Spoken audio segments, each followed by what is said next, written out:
Hello, Hello. can you hear me? Yes. Nice to meet you. Nice to meet I'm you. I'm really happy. You will see a bit after, but I saw your concert in Paris. Okay, cool. I was yeah. So thank you very much for your time. Could you please introduce yourself and the band Gothminister without using the usual musical labels as industrial or gothic? Like, can you develop how Yeah. you can classify? Well, Gothminister was started as a one-man project in 1999, and I started back then with more electronic music. But since I come from, you know, uh, death metal, thrash metal scene before Gothminister, so I quickly wanted to have a live band. And uh, after 2 decades or more, actually 25 years this year. Well, Um, happy uh, birthday. thank you. So uh, I think the label Gothic Industrial Metal is okay. It's mostly journalists who label music. You don't do it yourself. You just make music. Yes. So yeah, and Gothic is no description for music, right? It's more description of other stuff like literature, architecture, or the subculture in itself, and yeah, Yes. and so the whole package is Gothic. But I think the music is like I said, it's has industrial elements, it has electronic elements, and yeah, the visuals is definitely Gothic. So this is kind of the package, and we have a lot of focus on the visuals. We put a lot into the music videos and into the stage show.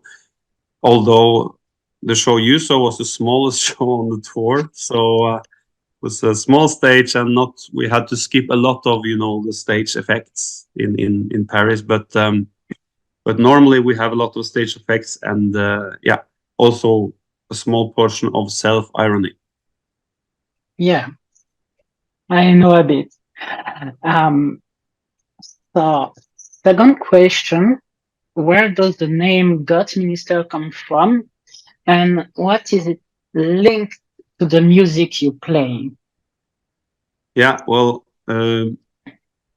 It started in the 90s. I had a friend of mine who wanted to invite me to a Gothic club in Oslo, because I didn't know too much about it. Although I was a big fan, of Batman and horror movies and all that. But I came from the uh, thrash metal bands, so Yeah. a completely different scene. And we went to this club, small club in the cellar of this big venue, and there was a DJ Batcat was playing. She was like a legendary DJ. She now moved to the US, but I got to know her after a while. But this was a Gothic club, and we were talking about we having a few drinks and talking about that, just for fun, that they should have a leader, should be a more masculine leader, could could be called Gothminister and be 30 meters tall.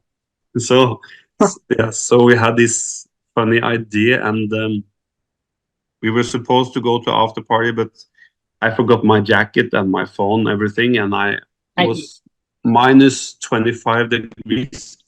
So I had to walk home in a t-shirt and holding my throat like this, and I got a horrible throat infection. So I couldn't study, couldn't work, anything. So I started making music when I was ill, and this was the start of the project Gothminister. So it started with a Gothic club and a throat infection, heavy throat infection. wow, that's a legend. Um, Yeah. to be honest, I was thinking it was coming from the church or something like that. So, sorry, Michael. Yeah, no, it was just a fun idea. We were just having a lot of humor, sense of humor, and just doing something over the top. So the name itself, I don't know, maybe something, but it was just about preaching the message of the Gothic scene, I guess, and preaching about the darkness as an inspiration for us all, because I think it symbolizes that if you only choose, the easy roads in life or the easy paths, you won't experience so much. You have to,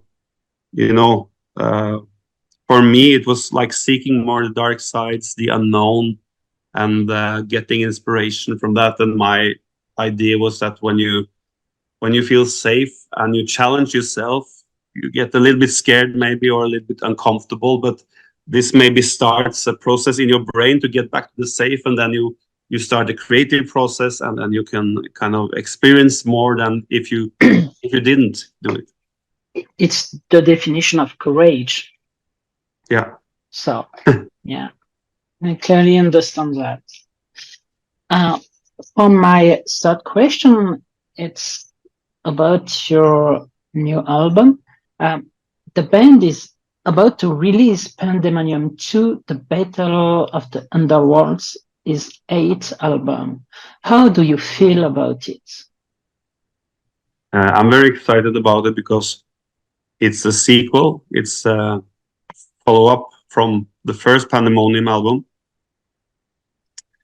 And I don't know if you have seen any music videos, but it's in the music videos we kind of tell the stories. Also in the lyrics, but it's more visualized in the music videos. And to try to explain it very short and simple, in Pandemonium, Gothminister is an evil king from the old days, and he rules his country and city, and he rules it too hard, so his inhabitants wants to kill him to end this evilness, and they succeed killing him. And he wants that because he wants his own to, carry the city. So the king is dead, long live the king, but there is something wrong because it's not his own. There are intruders who actually killed him, because when you go to Battle of the Underworld, we go back in time to see who was the lady who was beheaded in Pandemonium and who was the man who killed the king.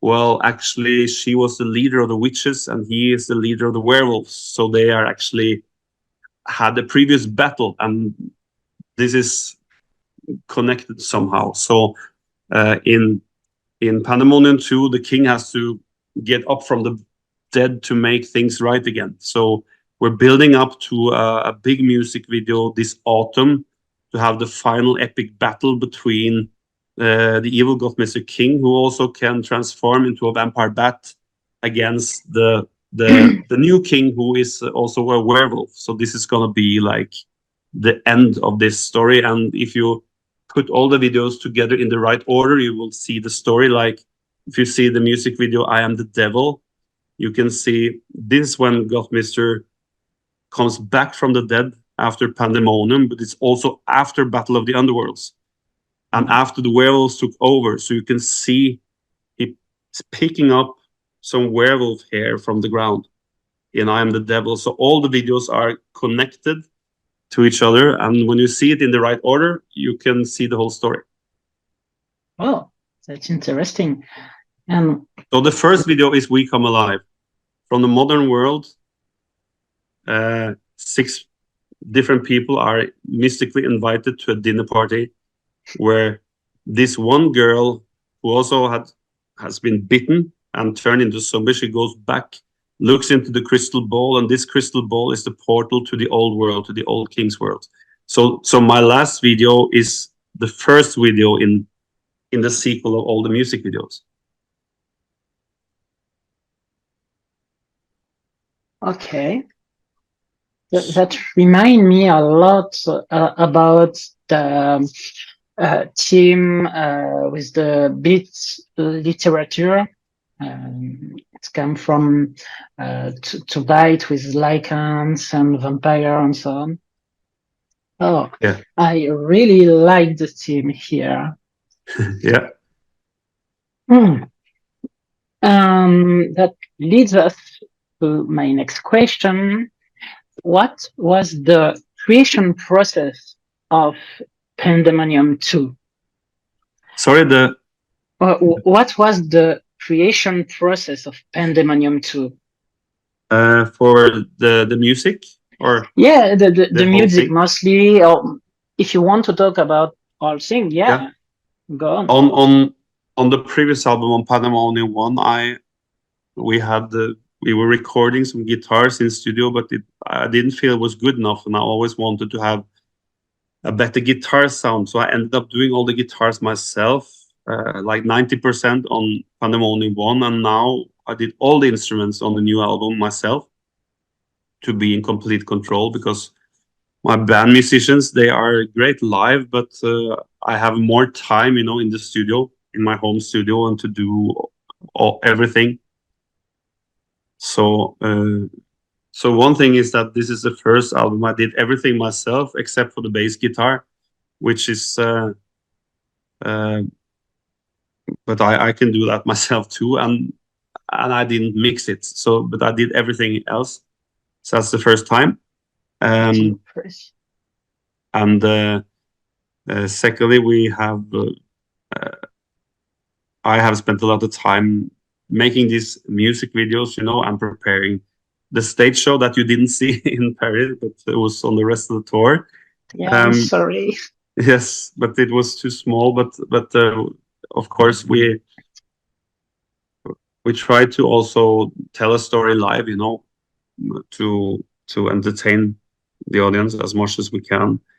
But the process was basically me recording everything on my own, and I have Henning Verlage from Germany. He used to play in a band called Unheilig, and he was a keyboard player of Unheilig, and he also is, yeah, always mixing Icebreaker and bands like that. So he mixed the new album as he mixed the old and the one before that. So the last three albums has been mixed by him, and except for one song, and this was the collaboration with the pop producer, and this turned into a song called "We Come Alive," which was also entered into Eurovision in the national selections of Norway. But I didn't win. I was number 4 in the finals, That's but it was close. quite good. Not too bad. It was 2,000 songs, and Norway has a very high level. Yes. It's not like San Marino or Germany, so it's very, all the other contestants are like Grammy winners or winner of The Voice, are really really commercial. But what is interesting is that I could bring the darkness into a very commercial scene, and that was very satisfactory. I think so. And that's really impressive. For 200. Oh, you did a great job. Thanks. Yeah. Um, so you maybe have already a bit answered the next question, because it comes out almost 2 years after the album Pandemonium. Is it a follow-up? And you said yes, it's like a sequel for your Pandemonium 2. So I think we can It's skip. only 2 years. It's not even 2 years, because Pandemonium was released in 2022 in the autumn, and now is spring 2024. So it's just 1.5 years. Okay, okay. You got it. Sorry. But the album was ready last year. I wanted to release it in 2023, but the record company said no. Really? Yeah. So I've been just waiting. It was finished in October last year. Maybe they were thinking it was too early. Yeah, because Pandemonium was still like selling and streaming so good, so they said that it would cannibalize the albums, kind of eat each other up if Yes. we release it too soon, which is like, it's business. But the point was that I wanted to release it like really fast, because some people have before criticized that it's too long between albums. I want to shock everyone to have like an album right away, but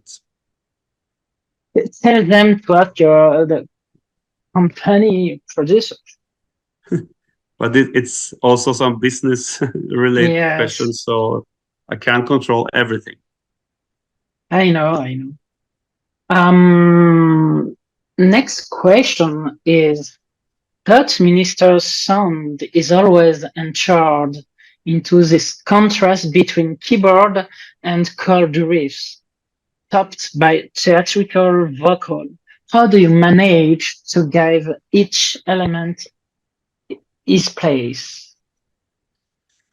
I don't know. I think I can also be better at it, because I had my challenge is that I want a lot of stuff in my music, and maybe sometimes it's too much, So I want to strip it down, and I have some ideas that when the guitars play, there will be no synths, and they just play alone. But it doesn't work as easy as that. So I often just combine it, and I just very often put on more and more elements, put in more and more elements. But what I think is good about it is that I can only speak for myself, but I'm not bored of any songs, because I put a lot of details into all songs, so you can discover new things every time you listen to the song. Uh, I think at least a lot of commercial pop artists, they just copy and paste, so you can Yeah, hear, for example, there is I won't mention any names, but there is a Norwegian pop artist. When she sings in the chorus, her voice breaks, and that's nice one time. But when you hear it three times in the song, and it's the same, you can hear it's a copy of the same recording, next chorus and next chorus, then it's a bit too, it's not human anymore. It's just like, mechanical.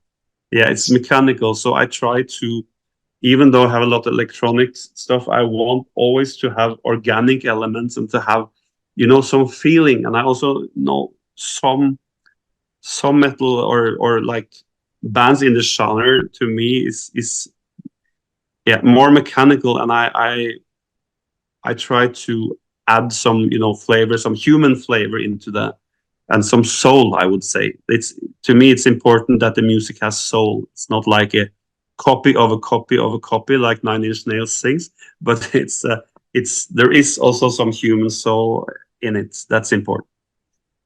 I understand. With too much copy paste over the song, it comes too impersonal, something created, Yeah, like not by a person, but just by a yeah. computer, and Because of course we not all, interesting. when we make songs today, of course we all copy a lot. But the thing is that I think the human brain, and we are human beings, not machines, and uh, the natural thing is that you play a song one time, right? And it's the first time you play it. And then you will have some few mistakes or some human, touch, and not like a machine. So this is really important, that you have some, yeah, some feeling and some soul in it, even though it's like electronic, industrial, whatever. I understand. Even, Yeah, even some of the old synth bands, they have programmed synths, but they often put live bass guitar on top, and this is why it sounds so alive, because it's actually also live musicians, not only machines. yeah. Um, and that leads to another question. What is your inspiration source to create your music? Whether it is for music or lyrics. It's a lot of different things. It's of course other music, otherwise I wouldn't understand what music is. But it's kind of more often what I see. I visualize things. If you see a big storm in the ocean, I can hear a riff, guitar riff. And if you see beautiful buildings, that could inspire. And films can inspire, literature can inspire a lot of things, but I think it's a combination. But I believe that you have to listen to other music to create music, more or less. But to me, it's more often actually what I see than what I hear. But I think that the music I heard like 1 week ago, it's melting inside my brain. You know, it's all the impressions together.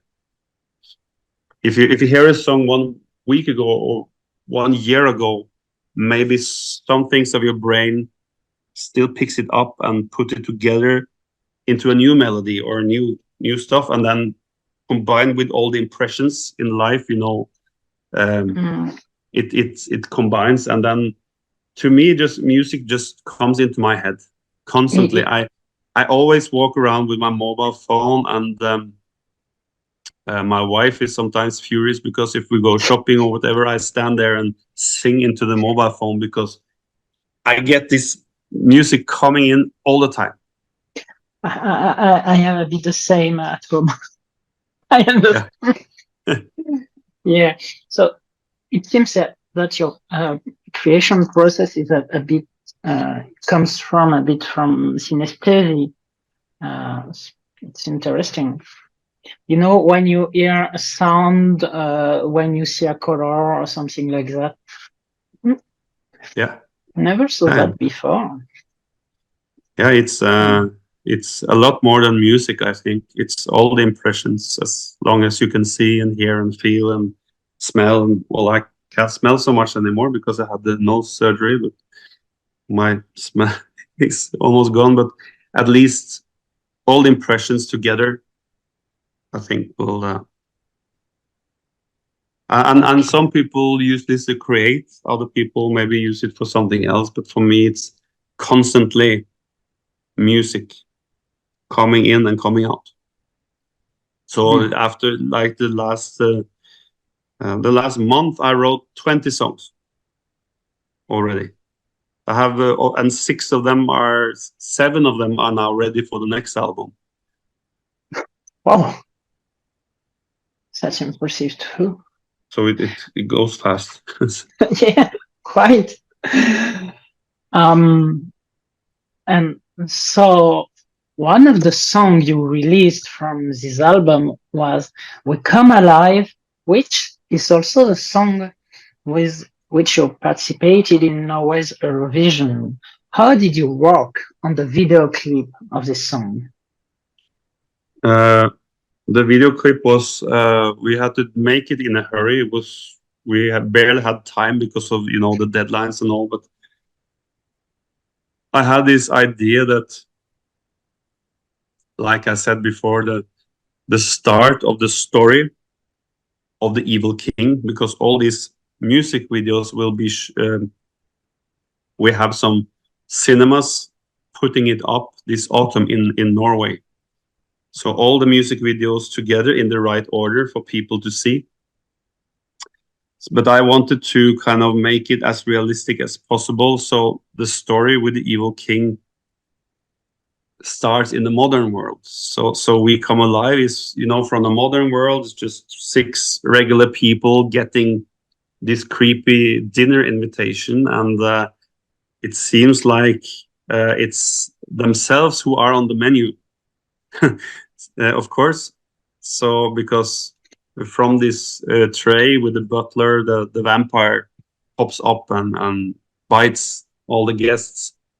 But this one girl, like I said, she returns, the black-haired girl, and she finds the crystal ball, which is the portal to the old king's world in the old time.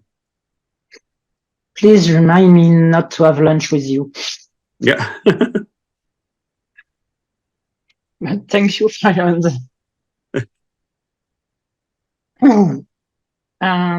That was really interesting about the creation process. How did you decide to bring it to your vision, and how was the whole experience? Sorry, can you say that again? How was the whole experience in the Eurovision? How did you decide to bring the song for the contest? Yeah, you know, I was in the Eurovision Norway in 2013 with the song Utopia for the first time. And that was one of my guitar players. He's a very metal guy, and he said that we have to send this song to Eurovision. And I protested, but we tried, and it got in actually. And in 2013, I did it the old-fashioned way. I just sent it in, and this person from the broadcaster called me and asked if I want to join. But back then, I met this pop producer, so he knew about Gothminister and he liked it, and he said he always dreamed to do something. So I called him now 10 years later to follow up, and then I made this song and he produced, and we were sitting in the studio, and then he said maybe we should send it to Eurovision because I have like a direct line to the general and I can talk to him, and he's into rock, and so we called him from the studio, and he wanted to give it a listen,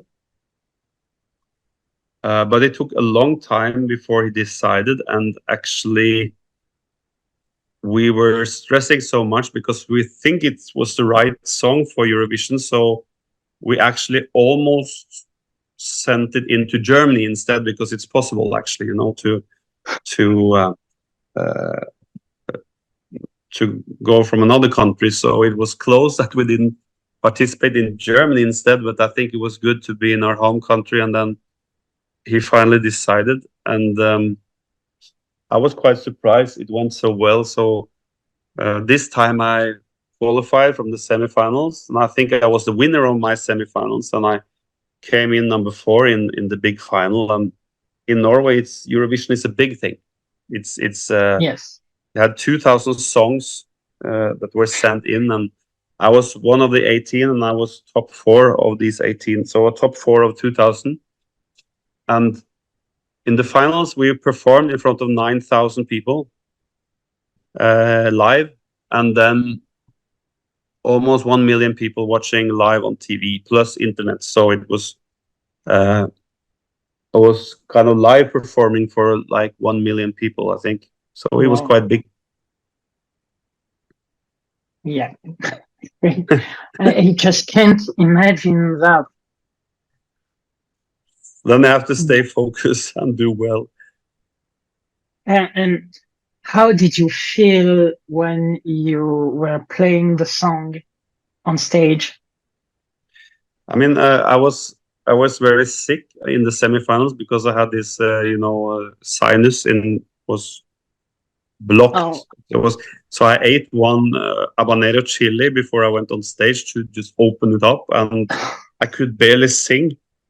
But in the finals, I was healthy and well again, and it felt like one of these big festival concerts. So it was great. Because in the semifinals there was like 200 people in the studio, and in the finals there was like a big venue with 9,000 people watching you. So it felt more like a live concert. So I felt more at home. I was less nervous in front of 9,000 than in front of 200, because really? yeah, because it's when you only have 200 in the studio and it's a TV studio, you kind of feel this television thing. But when you're on a big stage with like thousands of people and better lights and more like live setting, then you feel more at home. So I was, and of course I was more nervous in the semifinals because I was really ill. So I was scared not to get anything out of from my voice. So that was it. So it was great in the finals, and met a lot of nice artists, but I think they picked the wrong song. Yeah, it Um, was much better, but it's a strange competition, I must say, because for once it's a bit strange to compete like song against song.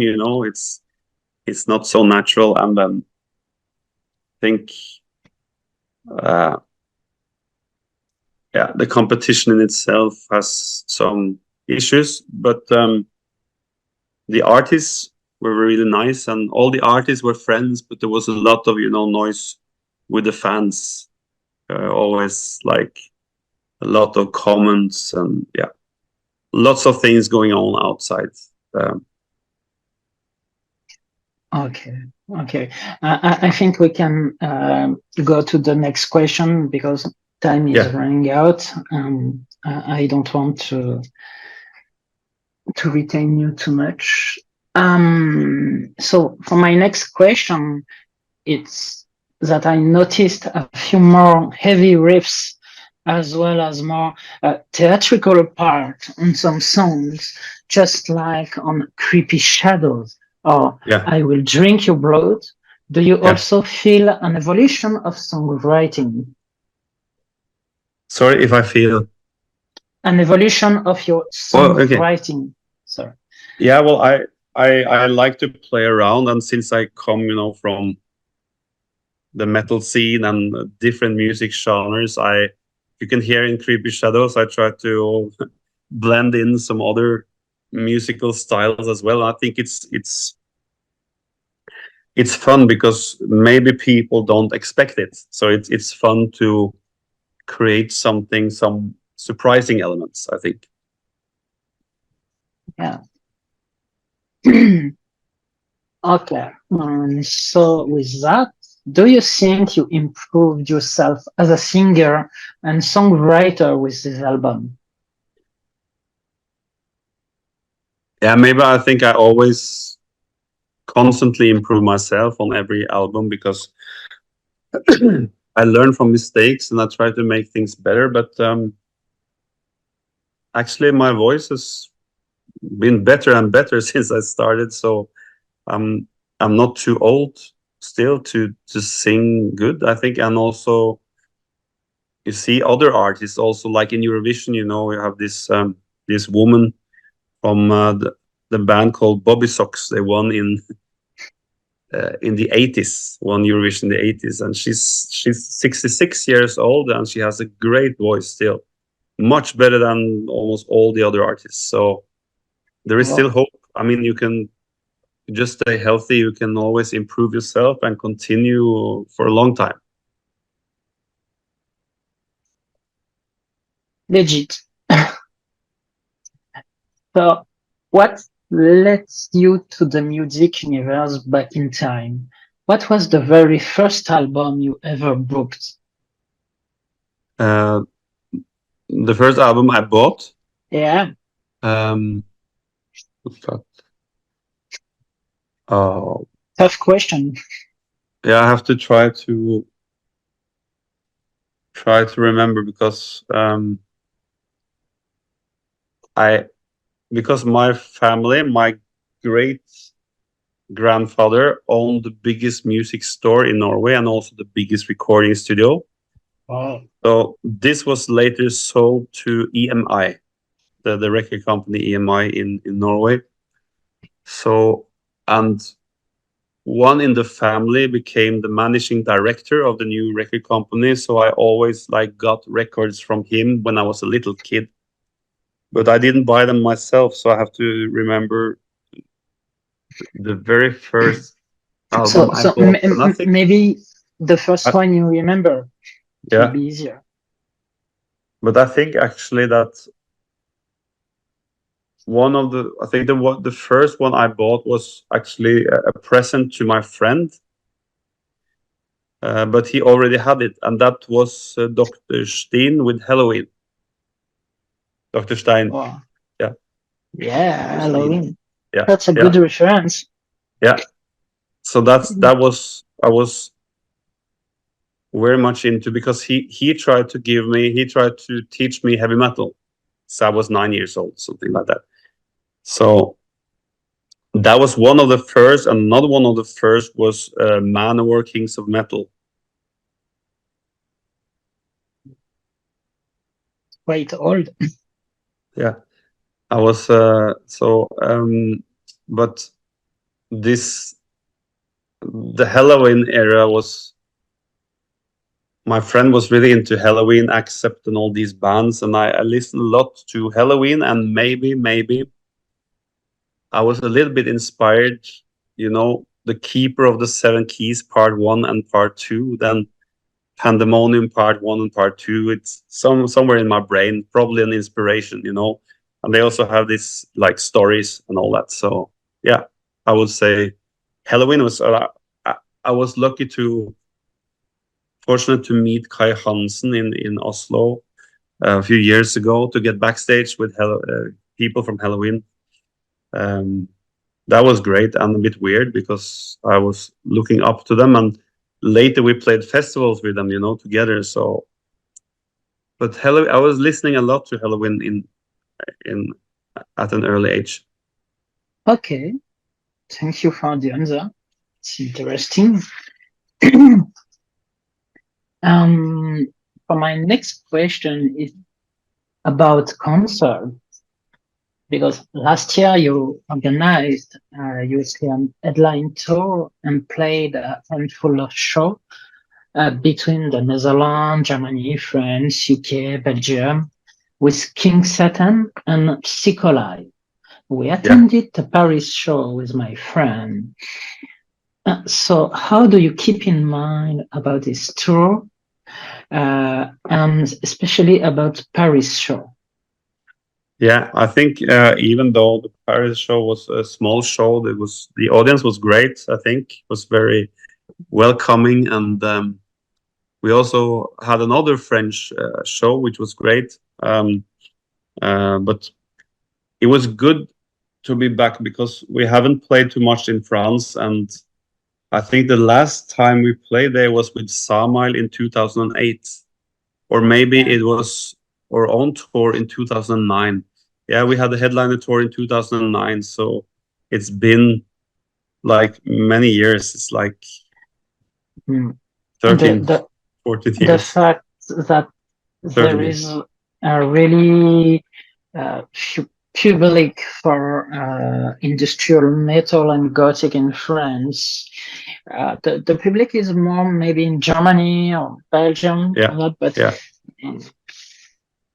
it's quite difficult to have a good concert of industrial metal. It was connected. Yeah, it was the smallest, and it was much bigger, in Germany, Netherlands, and the UK. But I think there is a scene in France too, and we're gonna come back. We just haven't played too much in France, and we need to play more. I agree, definitely. But the tour will be next year because now it's full. All the venues are full. So we were planning a tour this autumn, but we have moved it to next spring. Okay. And then we're gonna include Paris, I think. So next year. Yes, please.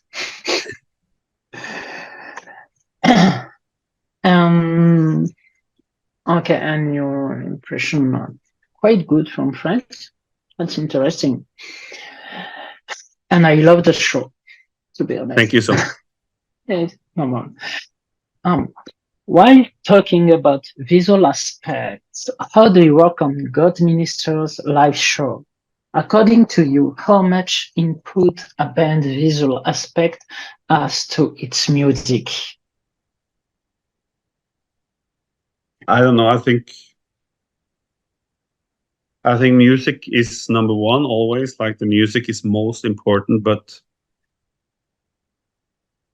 I think that's, at least for me, I want to give something. I want to surprise people a little bit with stage effects, new effects, and try to tell a story in the concert. And to me, it's like playing in a band is being an entertainer and an artist. A lot of Norwegian bands, they look like the audience. And the Norwegian journalists say this is great because you're not supposed to think you are anyone. You're not supposed to think you're a star. You should be like really plain and nice, just jumping up from the audience and playing guitar and then go out. And I'm more old fashioned, in the old days, entertainers and artists were uh, distinct from the audience. They dressed up and put on a show, and this is what Gothminister is all about. That we also feel better. The guys in the band, they dare more on stage when they get the makeup on, and they feel like we are uh, all together as one. We unite with the same facial makeup and the clothes and everything. And I think that it's cool for an artist to stand out from the audience. Although if you play at the Wave Gothic Treffen in Leipzig, then the audience will look better than you, of course, but because that's exceptional. But normally, it's like an artist should look like an artist, at least in my opinion. Not like shouldn't look like the audience, because the audience came there to watch something, not just to see somebody with a black T-shirt. I mean, that's also nice, but not for Gothminister. It's different.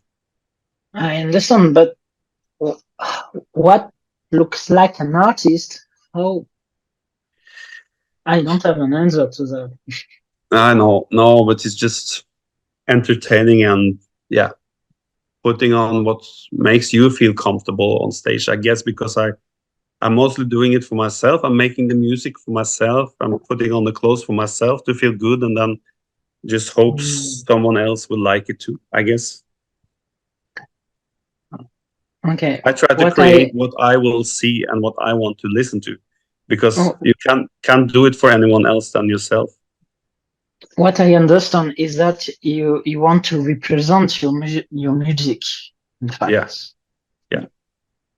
Okay. I'm not too stupid. Thank you. So do you already have plans about Gothminister future, especially playing live and stuff? You answer a bit with that, because you said you have a lot of songs written. So another headline tour, you said? Yeah. In different countries or just in Europe? First, we're in April now. We go to the USA to play, and then we go to Germany 3 times, and then Norway. And next spring we go to Finland and Sweden, I think, and also repeat. Hopefully, Germany, UK, France, Belgium, Netherlands. We need another tour with the with the Battle album, but that's gonna be probably spring 2025. Okay. And do you have a public outside of the USA and outside of Europe, in other countries? Didn't talk. No, we have audience, and of course we played in Russia, which is partly in Asia, but Yeah, now it's difficult. now it's difficult. That was many years ago, but we have a lot of fans from Russia and also from South America. So we were trying to set up some shows, but we postponed it. But I think South America, and also I know now that Asia is really interesting. A friend, Mortis, the guy with the long nose and ears. You know him? No. Mortis is an artist. Mortis, yeah. Yes. Sorry, I didn't. He just went on tour in China. Well. So with actually one of our crew members. So I'm gonna be interesting to hear from them how it was. Yeah, can be really interesting for the new public in China, because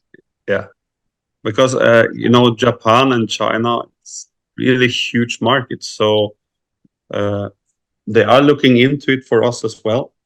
So I think South America, of course, we released albums in South America and were requested, but we never went there. So it's South America and the East. And Australia, of course, lots of requests from Australia. Oh, cool.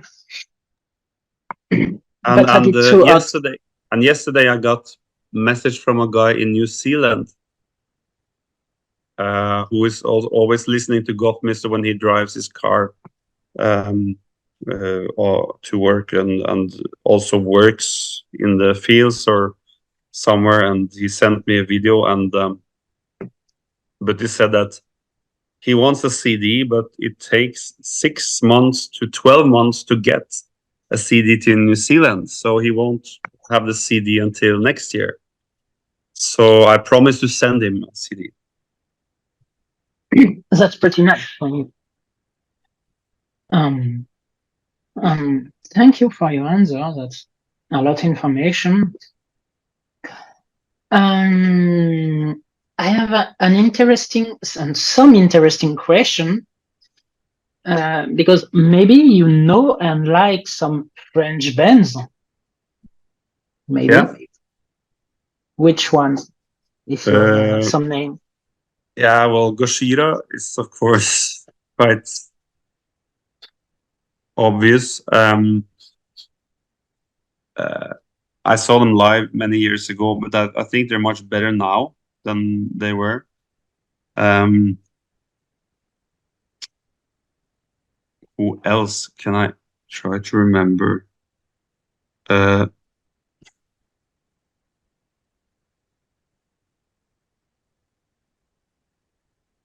just try to remember who is.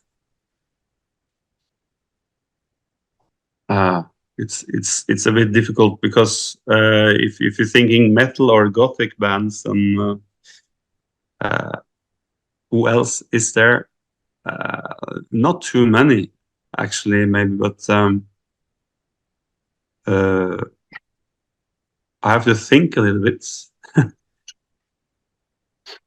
to get.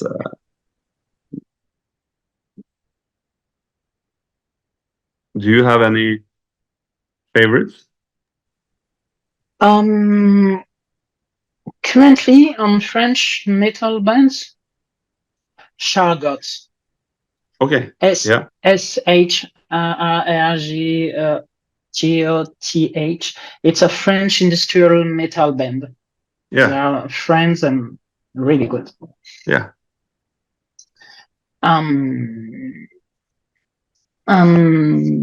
Are there any musician or band you would like to collaborate with? Whether it is for one song, one album, another thing.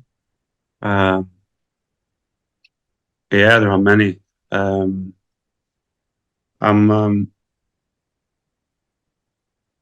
Would be great to, collaborate with on the production side with Trent Reznor from Nine Inch Nails, of course, because it's a sound genius. Although I don't like so much the latest stuff, but I love the old stuff of Nine Inch Nails. But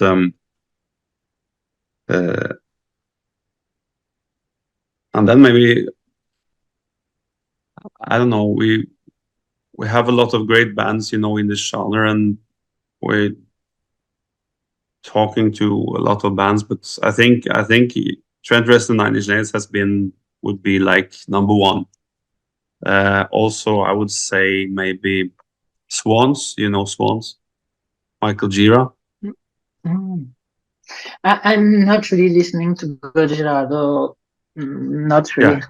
Yeah. So that's. But I met them in Oslo a couple of months ago on their show, so I know the drummer, and yeah, great band. It's more art rock, Yeah. Okay. Interesting. Are there any? Which band would you love to tour or play, considering only one show? Sorry. I let you create a lineup with Gothminister as opener and 3 other bands. Yeah, well, I don't know if you're an opener, you don't get loud enough sound and you don't get the best stage show, so it wouldn't be as I good know as, it's difficult. yeah. But it would be cool, of course, to play with bands you listen a lot to and look up to, like Rammstein maybe, or also the old Marilyn Manson, not of today, but you know, from the 90s would be great. Yeah. I think the show he put on, you know, around Antichrist Superstar was really, really cool. I agree, totally. And maybe another one. Yeah, well, maybe Muse. Really? Oh, I didn't expect that. Yep. But interesting answer. Oh. So I have one last question, and it's a funny one. Yeah. What if I ask you to compare Gothminister's music with a dish? Which one and why? Aha. Hmm.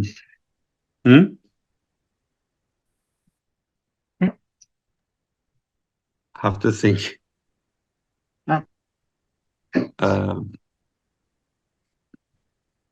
Well, I like, but it has to be. That was really difficult question. Yes, but quite fun, I think. Yeah, yeah. Maybe I just would go for a pepper steak because it's heavy and spicy, and then you know. For what? Sorry. Pepper steak, like meat with because it's heavy, and then you have to have a lot of exciting stuff on the side, you know, like lots of vegetable and what is this, potatoes, gratined potatoes. Yeah, because of course I eat a lot of Thai food, but it kind of doesn't fit, you know, because I'm not from Thailand, and it's not like no like Thai inspiration either. But I would say I really like a good, yeah, some meat, some pepper steak. If you love Thai food, why not just a pad Thai? It's quite good with many different flavors, and it's really spicy. Yeah, you're right. I love Maybe. Thai food. Yeah, maybe I should say that instead, because I eat it much more often. I just couldn't find the connection, you know. But I was too stuck up with the being a Thailand dish, so it's not important. And don't I think the satay, that's one of my favorites. Yeah, love that. But don't worry for your answer. Sometimes I had answer like a burrito, a chili, and I was wow. So it's okay. Thank you for your answer. That was the last question. Thank you very much for your time and your music. And the last words are yours, if you want. Yes, well, I would, like always,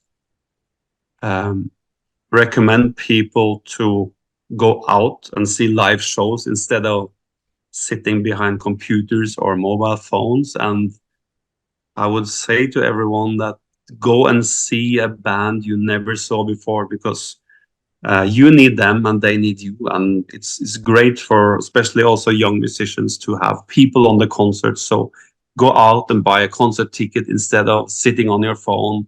It's boring on your phone to sit there all the time. Stop it and just go and see something live. Totally agree with you. So thank you for your time, and Thank you I so hope to much. see you again. I hope to see you in Paris next time. Okay, thank you so much. Thank you. Bye-bye. Bye-bye.